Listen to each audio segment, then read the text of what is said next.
ठीक है, अब देखो बनाना। हाँ भाई चलो अभी सबका ध्यान है। भाषा शब्द संस्कृत के भाष धातु से निकला हुआ शब्द है। भाष धातु का अर्थ है व्यक्त वाणी होता। भाषा किसे कहते हैं, अर्थात भाषा की परिभाषा क्या है? भाषा की परिभाषा क्या है? मनुष्य अपने मन के भावों एवं विचारों को जब एक दूसरे के सामने प्रकट करता है उसे हम भाषा कहते हैं। डॉक्टर जो है भोलानाथ तिवारी एक बहुत बड़े जो है हिंदी के विद्वान हुए हैं।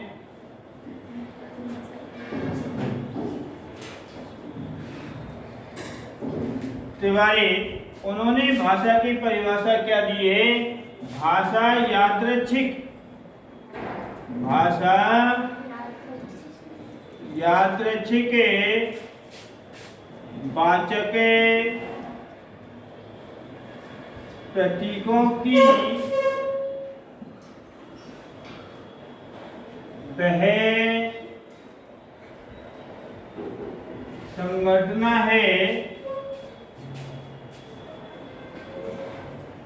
जो एक व्यक्ति या व्यक्ति समूह से परस्पर विचार विनिमय करती है, उसे जो है क्या कहा है? उसे क्या कहा है? मैंने आपको बताया इसे परिभाषा में जो यादृच्छिक एक जो है साहित्यिक शब्द है जिसका अर्थ होता है इच्छा अनुसार। विनिमय एक इकोनॉमिक शब्द है जिसका अर्थ होता है आदान प्रदान, यानी लेना और देना, है ना। यानी मनुष्य अपने मन के भावों एवं विचारों को एक दूसरे के सामने लिखकर या बोलकर प्रकट करता है, उसे हम भाषा कहते हैं। भाषा के दो रूप है, भाषा के दो रूप है। कौन कौन से रूप है? जो है नंबर एक जो है व्यवहारिक और नंबर दो जो है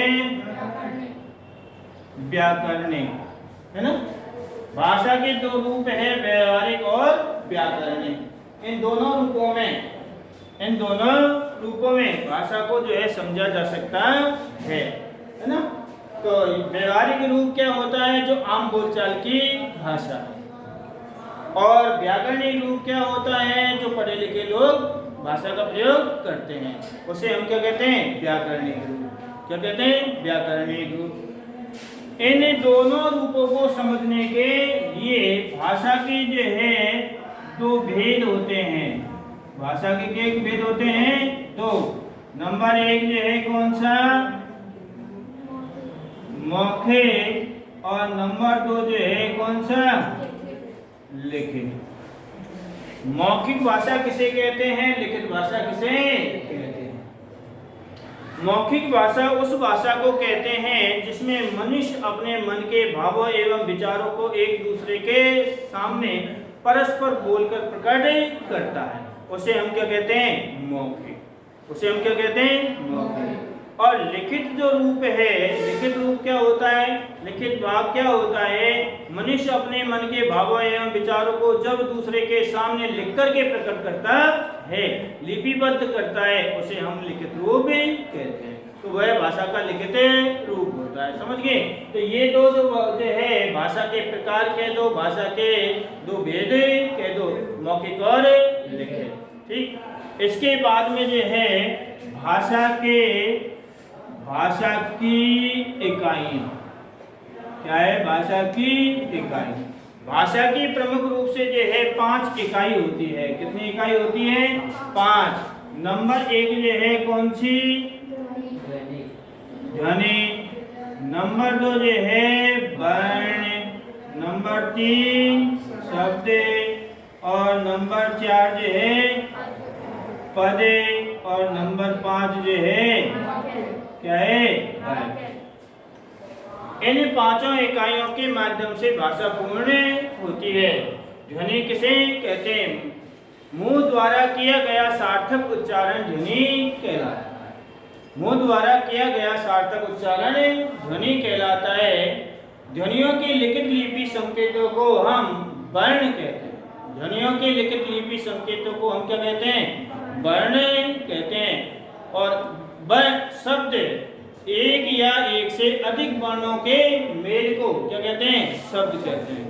या यूं कह सकते हैं 2 या 2 से अधिक वर्णों के मेल को शब्द कहते हैं। जब कोई शब्द विभक्ति युक्त होता है तो उसे पद कहते हैं। जब कोई शब्द विभक्ति युक्त होता है तो उसे पद कहते हैं। जब कोई शब्द वाक्य में प्रयुक्त होता है और वह सार्थक अर्थ प्रदान करता है तो उस शब्द वही शब्द पद बन जाता। समझ में आया? वाक्य किसे कहते हैं? 5वीं इकाई सार्थक शब्दों के क्रमबद्ध समूह। सार्थक शब्दों के क्रमबद्ध समूह को क्या कहते हैं? वाक्य कहते हैं। 2 या 2 से अधिक शब्दों के सार्थक एवं क्रमबद्ध समूह को हम क्या कहते हैं? वाक्य कहते हैं। क्या कहते हैं? वाक्य। अब इसके बाद में जो है भाषा के जो है विभिन्न रूप। भाषा के विभिन्न रूप कौन कौन से हैं? देखो नंबर 1 है जो है मातृभाषा। कौन सी है? मातृभाषा। नंबर 2 है जो है राष्ट्रीय भाषा और नंबर 3 राज्य भाषा और नंबर 4 जो है मानक भाषा और नंबर 5 जो है संपर्क भाषा। पांचों रूपों को समझें आप। जो है मातृभाषा किसे कहते हैं? अंग्रेजी में इसे जो है क्या कहते हैं? मदर टंग भी कहते हैं। क्या कहते हैं? मदर टंग भी कहते हैं। फारसी एवं उर्दू में इसे जो है पादरी जबान भी कहते हैं। क्या कहते हैं? जबान भी कहते हैं। मातृभाषा वह भाषा होती है जो एक बच्चा अपनी माता के द्वारा सीखता है। यह अलग अलग क्षेत्रों में अलग अलग जो है भाषा होती है। बच्चा बचपन से ही अपनी माता के द्वारा जो भाषा सीखता है वह मातृभाषा कहलाती है।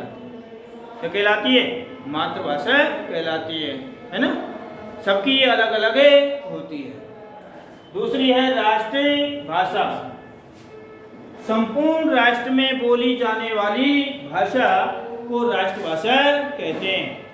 वह भाषा जो पूरे राष्ट्र में बोली एवं समझी जाती है उसे हम क्या कहते हैं? राष्ट्रभाषा कहते हैं। राष्ट्रभाषा शब्द कोई संवैधानिक शब्द नहीं है। इसका संविधान में कोई उल्लेख नहीं है। सर्वमान्य जो है तरीके से जो है हिंदी को राष्ट्रभाषा घोषित किया गया। आज भी वर्तमान में हमारी राष्ट्रभाषा जो है हिंदी ही है। अतः भारत देश की राष्ट्रभाषा कौन सी है? हिंदी है। नंबर 3 है जो है कौन सी? राजभाषा। 14 सितंबर जो है 1949 14 सितंबर 1949 को गोपाल स्वामी अयंगर ने संविधान सभा में जो है सबसे पहले हिंदी को राजभाषा घोषित किए जाने का विचार दिया था। तो संविधान सभा के उस समय प्रारूप समिति के अध्यक्ष डॉक्टर भीमराव अंबेडकर और उसके स्थायी जो है अध्यक्ष जो है डॉक्टर राजेंद्र प्रसाद सर्वसम्मति से जो है 14 सितंबर 1949 को जो है हिंदी को राजभाषा घोषित किया गया। इसलिए प्रति वर्ष जो है 14 सितंबर को जो है हिंदी दिवस भी मनाया जाता है। क्या मनाया जाता है? हिंदी दिवस भी मनाया जाता है। संविधान के भाग 17 के अनुसार अनुच्छेद 343 से 351 तक राजभाषा का उल्लेख किया गया है। यह एक संवैधानिक भाषा है। क्या है? संवैधानिक भाषा है ना। इसका जो है उल्लेख संविधान में किया गया है। कहाँ किया गया है? संविधान में किया गया है। तो यह एक राजभाषा हुई। राजभाषा का शाब्दिक अर्थ होता है राजकाज की भाषा, अर्थात शासन की भाषा। सरकारी दफ्तरों में, सरकारी कार्यालयों में प्रयोग की जाने वाली भाषा को हम क्या कहते हैं? राजभाषा कहते हैं। आज हिंदी जो है क्या कहते हैं? सभी केंद्र शासित प्रदेशों एवं 10 राज्यों की जो है राजभाषा बनी हुई है। हमारे राजस्थान की राजभाषा भी कौन सी है? हिंदी है। हमारे राजस्थान की राजभाषा कौन सी है? हिंदी है। और पूरे देश की राजभाषा भी कौन सी है? हिंदी है।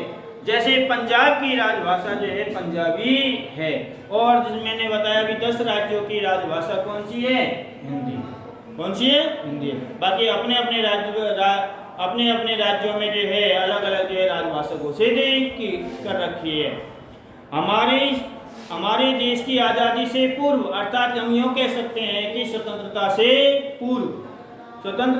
पूर्व हमारे देश की राजभाषा जो है अंग्रेजी थी। कौन सी थी? अंग्रेजी थी। लॉर्ड मैकाले से लेकर के स्वतंत्रता तक हमारे देश की राजभाषा अंग्रेजी थी। उससे पहले बाबर के समय से लेकर के और औरंगजेब तक हमारे देश की राजभाषा फारसी थी। कौन सी थी? फारसी थी।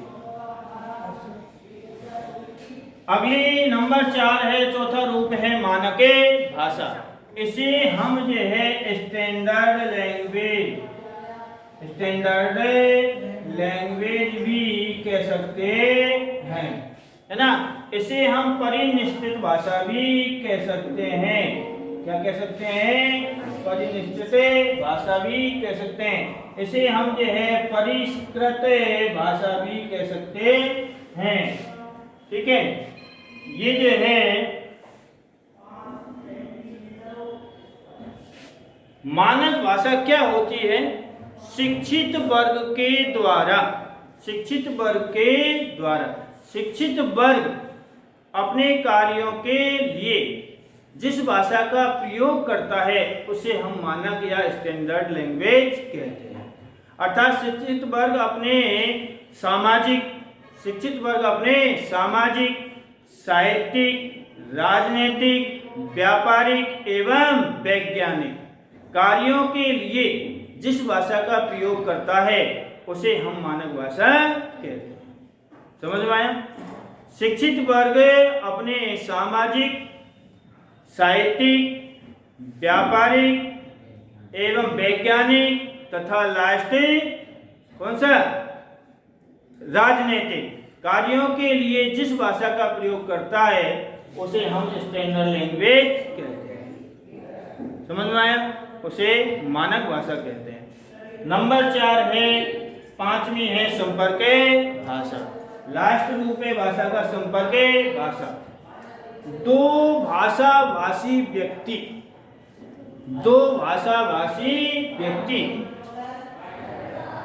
जब आपस में परस्पर वार्तालाप करते हैं तो वो जिस भाषा का प्रयोग करते हैं उसे हम संपर्क भाषा कहते हैं। दो भिन्न भाषाभाषी व्यक्ति जिस भाषा का प्रयोग करते हैं उसे हम संपर्क भाषा कहते हैं। अर्थात उदाहरण के तौर पर एक व्यक्ति पंजाब का रहने वाला है जिस पर पंजाबी आती है, दूसरा व्यक्ति जो है तमिलनाडु का रहने वाला है जिस पर तमिल भाषा आती है।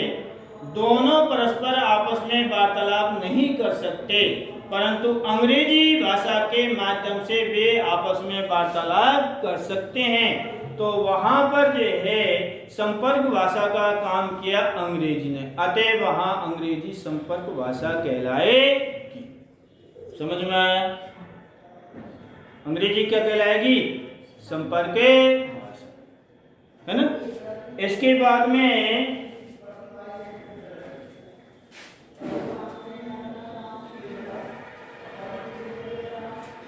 ये तो नीचे दिख रहा है, यहाँ पे देखिए।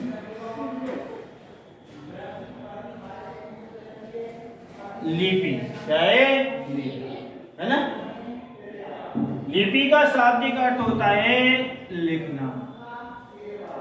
क्या होता है? लिखना। जिन ध्वनि संकेतों को जिस माध्यम से लिखा जाता है उसे हम क्या कहते हैं?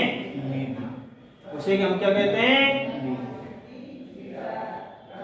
हमारे भारत की सबसे प्राचीन लिपि जो है ब्राह्मी लिपि थी। कौन सी लिपि थी? ब्राह्मी लिपि। ब्राह्मी लिपि से जो है विकसित हुई जो है खरोष्ठी लिपि। कौन सी? खरोष्ठी लिपि। और खरोष्ठी लिपि से जो है गुप्त लिपि, और गुप्त से जो है कुटिल लिपि, और कुटिल से जो है क्या कहते हैं? प्राचीन जो है नागरी लिपि। कौन सी लिपि? नागरी। और नागरी से जो है देवनागरी लिपि का प्रयोग जो है गुजरात के जय भट्ट के द्वारा 8वीं शताब्दी में जो है एक शिलालेख पर जो है उत्कीर्ण के माध्यम से पता चलता है। हम कह सकते हैं कि यहाँ जो है देवनागरी लिपि का विकास जो है ब्राह्मी लिपि से हुआ। देवनागरी लिपि का विकास किससे हुआ? ब्राह्मी लिपि से हुआ। हिंदी भाषा जो है देवनागरी लिपि में लिखी जाती है। किस लिपि में लिखी जाती है? हिंदी भाषा देवनागरी लिपि में लिखी जाती है ना। और देवनागरी लिपि में हिंदी के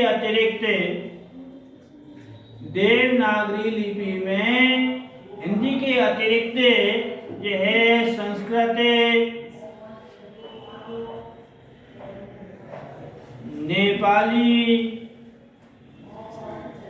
मराठी और कोंकणी। अब नहीं दिख रहा?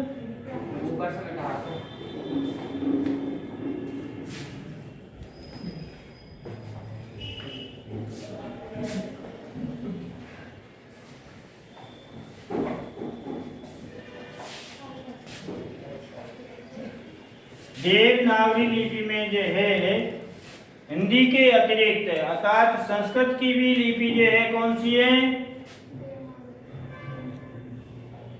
देवनागरी लिपि में लिखी जाने वाली भाषा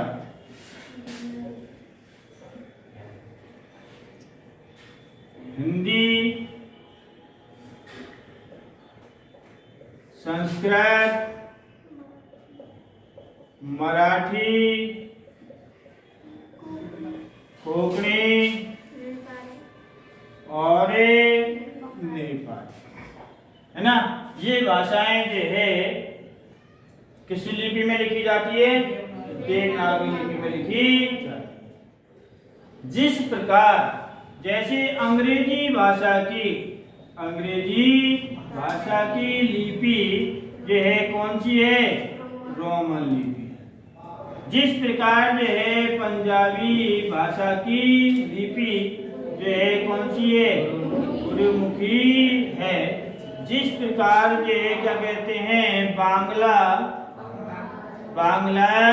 भाषा की लिपि जो है कौन सी है? बांग्लाई। कौन सी है? है ना। सबकी अलग अलग है। जर्मन भाषा की लिपि भी कौन सी है? रोमन है। कौन सी है? रोमन है ना। फ्रेंच भाषा की लिपि भी कौन सी है? रोमन है। ऐसे रूसी भाषा की लिपि भी रूसी है ना। सब भाषाओं की लिपि अपनी अपनी अलग अलग होती है। जैसे उदाहरण के तौर पे आपकी जो क्या कहते हैं उर्दू है ना, और फारसी है ना, और अरबी है। इनकी भी जो है लिपि कौन सी है बताओ? फारसी है। कौन सी है? फारसी। इन तीनों भाषाओं की लिपि भी कौन सी है? फारसी। ठीक, समझ में आया? इसके अतिरिक्त देखो आपका जो चैप्टर है उसमें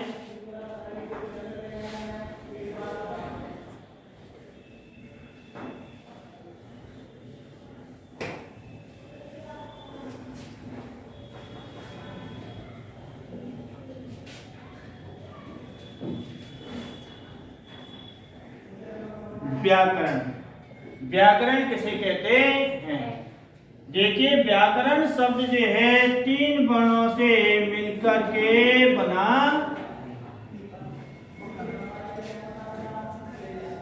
इस व्याकरण शब्द में जो है कितने उपसर्ग है?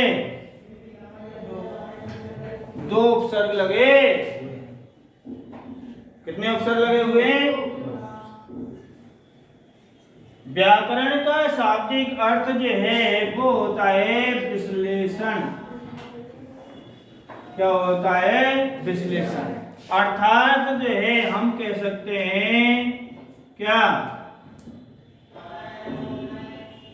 भली भांति समझना, भली भांति समझना, यानी ठीक प्रकार से अच्छी तरीके से जो है किसी टॉपिक को, किसी सब्जेक्ट को, किसी विषय को, किसी बात को समझना ही क्या कहलाता है? व्याकरण। व्याकरण नियम अनुसार चलती है। व्याकरण किसके अनुसार चलती है? नियम अनुसार चलती है। व्याकरण की डेफिनेशन क्या होती है? क्या है इसकी परिभाषा जो है? व्याकरण वह शास्त्र है, व्याकरण वह शास्त्र है जिसके द्वारा हम शुद्ध पढ़ना, लिखना एवं बोलना सीखते हैं। व्याकरण वह शास्त्र है जिसके द्वारा हम शुद्ध पढ़ना, लिखना, बोलना सीखते हैं, उसे हम व्याकरण कहते हैं।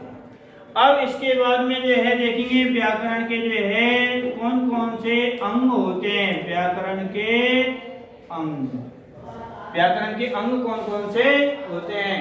तो नंबर 1 जो है वर्ण विचार, नंबर 2 जो है शब्द विचार, और नंबर 3 पद विचार, और नंबर 4 जो है वाक्य विचार। ये क्या होते हैं? व्याकरण के अंग, हिस्से होते हैं। इनके बिना व्याकरण जो है अधूरी है।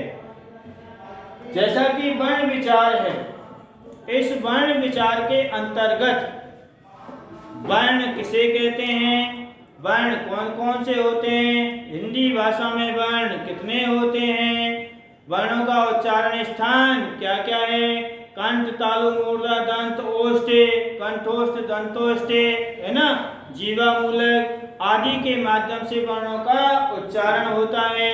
ठीक है। प्रयत्न के आधार पर वर्ण कितने प्रकार के होते हैं, इन सब का वर्णन जो है, वर्ण कितने प्रकार के होते हैं, जिसमें स्वर भी होते हैं, व्यंजन भी होते हैं। स्वर हिंदी भाषा में जो है 11 होते हैं, व्यंजन 33 होते हैं। कुल वर्णों की संख्या जो है हिंदी में 52 होती है। क्या होती है? 52 होती है। मूल वर्ण संख्या में जो है 44 होते हैं। मूल स्वर जो है हिंदी में क्या कहते हैं? 4 होते हैं। समझिए। संयुक्त वर्ण कितने होते हैं? इन सब पर विचार किया जाता है। किसके अंतर्गत? वर्ण विचार के अंतर्गत। किसके अंतर्गत? वर्ण विचार के, है ना, जिसमें स्वर व्यंजन सभी आते हैं। स्पर्श व्यंजन है, अंतस्थ व्यंजन है, शुद्ध जो है उसमें व्यंजन है, संयुक्त व्यंजन है। इन सब का भी जो है विश्लेषण किया जाता है। किसके अंतर्गत? वर्ण विचार के अंतर्गत। ठीक। दूसरा है अंग जो है शब्द विचार। इसमें शब्द किसे कहते हैं? शब्द कितने प्रकार के होते हैं? जैसे शब्द 2 प्रकार के होते हैं, सार्थक और निरर्थक। निरर्थक शब्द की कोई भेद नहीं है, निरर्थक शब्द यही समाप्त है। सार्थक शब्द 2 प्रकार के होते हैं, विकारी और अविकारी। फिर विकारी शब्द भी जो है 4 प्रकार के होते हैं, अविकारी शब्द भी 4 प्रकार के होते हैं, जिसके अंतर्गत जो है विकारी शब्दों के अंतर्गत संज्ञा, सर्वनाम और क्रिया विशेषण आ जाते हैं। अविकारी शब्दों के अंतर्गत जो है क्रिया, विशेषण और विस्मयादि बोधक हैं और संबंधी बोधक और समुच्चय बोधक शब्द आ जाते हैं। अर्थात जो है कुछ छूटी हुई व्याकरण पूरी शब्द विचार के अंतर्गत आ जाती है। समझ में? तीसरा है जो है पद विचार। इसमें वह सार्थक शब्द होता है जब कभी जो कोई वाक्य में प्रयुक्त होता है, और वाक्य में जब वह प्रयुक्त होता है तो किसी न किसी कारक विभक्ति के साथ में होता है।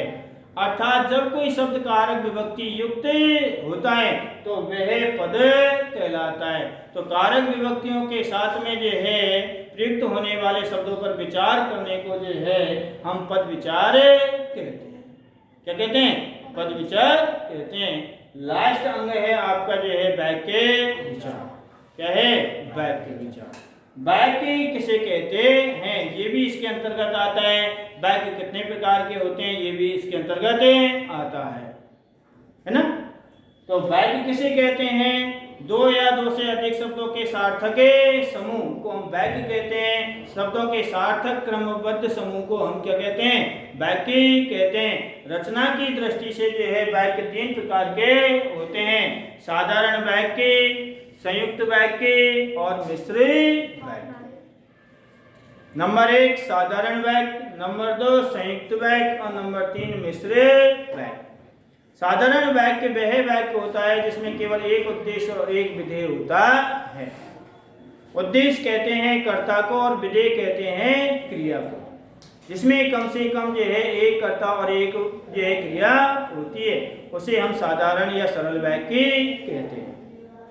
संयुक्त वाक्य वह वाक्य होता है जिसमें दो प्रधान उपवाक्य होते हैं। एक जो है क्या कहते हैं छोटा उपवाक्य होता है। दो छोटे छोटे उपवाक्य में मिलकर के किसी न किसी अव्यय शब्द जिसके अंतर्गत जो है और, तथा, एवं, या, इसलिए, है ना, आदि का प्रयोग किया जाता है। इन अव्यय शब्दों से जुड़ने वाले जो शब्द वाक्य होते हैं वो क्या कहलाते हैं? संयुक्त वाक्य। क्या कहलाते हैं? संयुक्त वाक्य। और नंबर तीसरा है जो है क्या कहते हैं आपका मिश्र वाक्य। मिश्र वाक्य जिसमें दो छोटे छोटे उपवाक्य होते हैं। एक होता है प्रधान उपवाक्य और दूसरा होता है आश्रित उपवाक्य। एक होता है प्रधान उपवाक्य और एक होता है आश्रित उपवाक्य। एक दूसरे पर निर्भर रहने वाला। जैसे वर्षा होगी तो कृषि होगी। कृषि का होना किस पर निर्भर है? वर्षा होने पर। विद्यार्थी जो है परिश्रम करता है तो वह पास होगा। तो पास होना किस पर निर्भर है? परिश्रम कर। इस प्रकार के जो वाक्य होते हैं वो कहलाते हैं जो है मिश्र। क्या कहलाते हैं? मिश्र वाक्य, है ना? आपका जो है पहला चैप्टर जो है वो यही समाप्त है।